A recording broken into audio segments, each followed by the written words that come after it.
Discussions running high tonight about Colorado's death penalty and one lawmaker's controversial plan to do away with it. A bill being heard today would take the money spent on the death penalty and put it towards solving cold cases.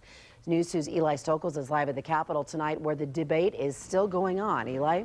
Yeah, Kelly, we're getting close to the 6-hour mark, 6 hours almost of testimony heard today by the Judiciary Committee on this bill. And I guess that's not surprising given the controversial topic that's on the table. Most everyone testifying on both sides of this bill, they would like to see more money go to cold case investigations, to see more of those cases solved. They do not all agree, though, that getting rid of the death penalty is the best way to do it. From the sister of a murdered cop and shot 10 bullets into my brother's head. To the mother of a murdered son. But I spent all day down here just so I can talk to you because I want justice for my son. Hours upon hours of emotional appeals to lawmakers tonight. Don't look at me and tell me how sorry you are for our loss. Do something about this. They're asking to trade vengeance for justice, supporting a bill that would abolish Colorado's death penalty and spend the money saved to fund investigations of cold cases like theirs, more than 1,400 in all. And it's pretty scary to think that all those killers are walking the streets with us. State Rep Paul Weissman says his bill's about money, not morality, which is what bothers many in law enforcement. I think it's wrong to try to put the debate in the context that resources are being taken away from these unsolved homicides.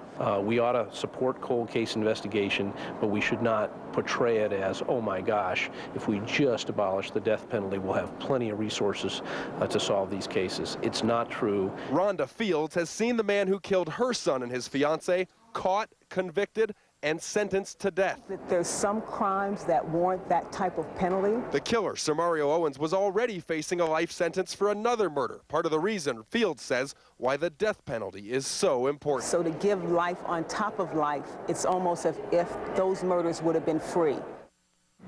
And we just heard Rhonda Fields' testimony about 30 minutes ago. She's been here all day, waited more than 5 hours to give about 5 minutes of testimony. That's how important this issue is to folks on both sides of it. They have yet to vote, the Judiciary Committee, just yet. We'll see what happens. Weissman ran this bill 2 years ago. It came close, but didn't quite make it to the governor's desk. Attorney General Suthers says this year he thinks that it might make it. And wouldn't that be interesting, Kelly, to put Governor Ritter on the hot seat, a former DA, forced to either sign this into law or veto it?